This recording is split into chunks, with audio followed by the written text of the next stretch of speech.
நான் இப்போ சொல்ல போற ரெஸ்டாரண்ட் சென்னையில மொத்தம் 3 இடத்துல தான் இருக்கு. வாங்க போய் பார்ப்போம். நம்ம அப்படி வந்த இடத்துல ஆம்பியன்ஸ் எல்லாம் ஆஸ்தட்டிக்கும் கிளாஸியாகவும் இருந்துச்சு. சரி, ப்ரைஸ் எல்லாம் இன்னைக்கு ரொம்ப ஹையாக இருக்கும்னு நினச்சேன். சர்ப்ரைசிங்லி அவங்களோட சூப்போட ரேட் எல்லாம் 60 ருபீஸ்லேருந்து ஸ்டார்ட்டே ஆகுது. பம்கின் சூப் மஸ்ட் ட்ரை சொல்லுவேன். அண்ட் மெயின் கோர்ஸுக்கு தோசையும் தமிழ்நாடு மீல்ஸும் சொல்லியிருந்தோம். மீல்ஸில் சூப்ல இருந்து ஐஸ்கிரீம் வரைக்கும் எல்லாமே கவர் பண்ணுறாங்க. சப்பாத்தி ரொம்ப சாஃப்டாக இருந்தது. ஆனியன் பஃபடா ஃப்ரையும் கொடுத்துருந்தாங்க. அண்ட் இந்த பிரியாணி கோபி மஞ்சள் வந்து சேர்த்து சாப்பிடும் போது அதோட காம்பினேஷன் வேற லெவலில் இருந்துச்சு. அடுத்ததாக நம்ம மீல்ஸில் பருப்பு பொடி போட்டு சாப்பிட ஆரம்பிச்சாச்சு. கூட இவங்க நெய் தராங்க, சேர்த்து சாப்பிடும் நல்லா இருந்துச்சு.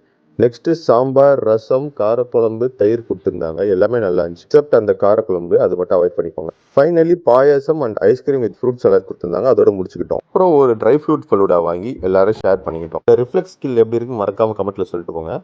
இதெல்லாம் கிடைக்கிற இடம் அண்ணா நகர்ல இருக்க சங்கீதா தேசிமானு. மற்ற சங்கீதா எதுவும் ஒன்றுன்னு கேட்கலாம். Same but different. Spot note பண்ணுங்க, என்ஜாய் பண்ணுங்க.